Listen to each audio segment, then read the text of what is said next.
Magandang gabi po sa ating lahat. Magandang umaga. Saan man panig ng mundo. Ano po? Welcome back po dito sa Berlumamin Gabaon TV po. Ano po? Andito na naman po tayo. Mapapag-usapan na naman po natin ang mga nangyayari sa ating bansang Pilipinas. Ano po? Minsan di mo talaga maiwasan mapapakomento, makapagbigay ng mga kuro-kuro. Naku po, ang aga-aga pa lang, namumuliti ka na yung iba. Hirap mo, no? Masaklap pa, napasukan na pala tayo ng mga hindi ka nais-nais na mga grupo at kung ano ang ginagawa sa ating bansa. Yan po yung mahirap. Hirap po talaga yung mga ganong buhay, ano. Samantalang ang Pilipino, yung iba, karamihan dito, nagpapakahirap. Ang hirap kaya lumayo sa mga mahal sa buhay para magtrabaho, ano. Na sana hindi mangyayari ng mga yan kung nagkakaisa yung mga namumuno sa atin, yung mga leader natin. Sana noon pa ay pinagsikapan talaga, sineryoso. Siguro kami, hindi na kami umabroad pa dito. Dahil competitive naman tayong mga Pilipino eh.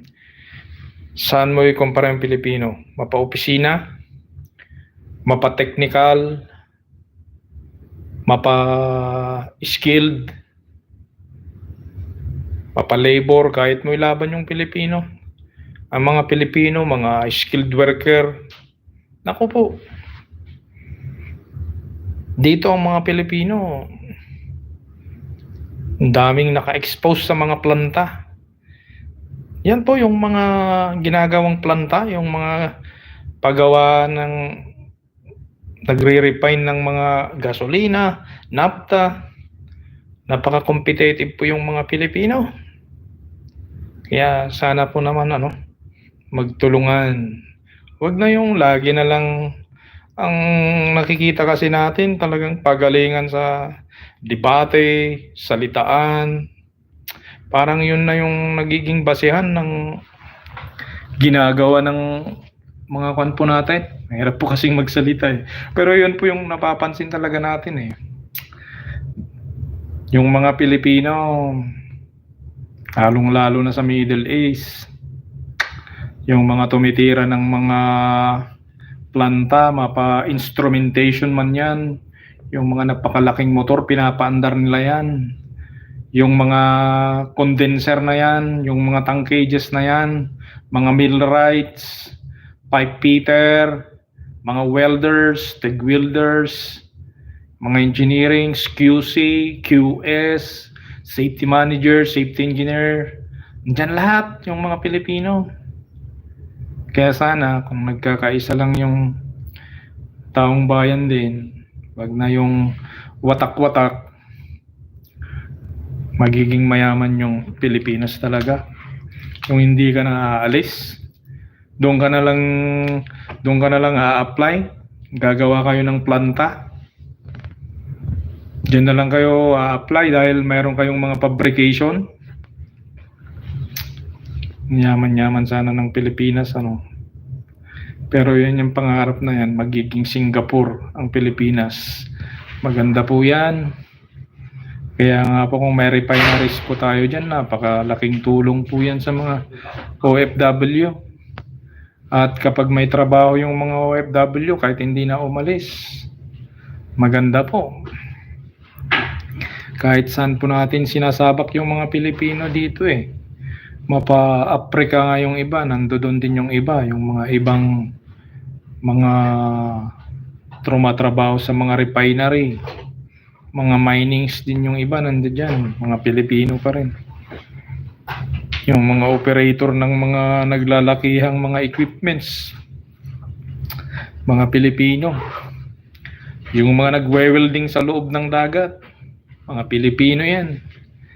Kaya nga sana, ang kahilingan lang namin, yung pagbutihin, magtulungan. Tulungan po yung pan natin. Nagsusumikap na mapaangat yung industriya natin. Huwag yung nagsisiraan ba. Kasi totoo itong mga sinasabi ko eh. Kahit saan mo isabak, sa mga offshore, onshore, nandyan lahat yung mga Pilipino kalat. Sino ba yung iba kasi si Pilipino? Si Pilipino kasi masipag, matyaga, at hindi basta-basta sumusuko. Kahit nahihirapan, i-discover niya talaga niyan.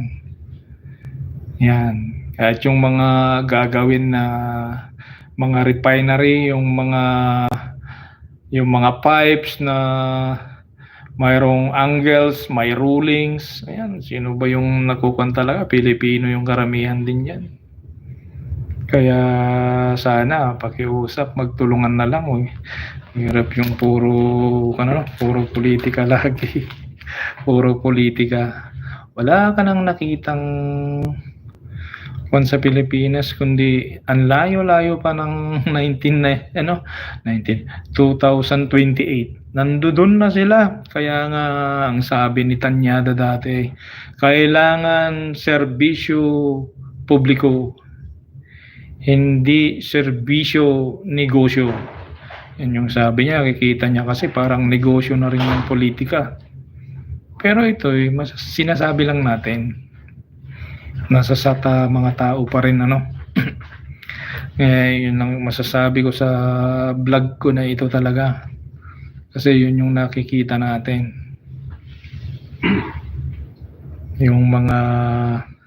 yung paggawa ng mga barko, paggawa ng mga yate na yan.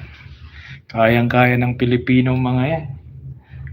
Yung ang planta yung ang planta, lalaking mga vessels sa mga tank exchangers, condensers, tapos yung mga boilers, Pilipino nga yan Pilipino yung bumubuo yan, pa kaya madali lang gawin ng mga Pinoy yan.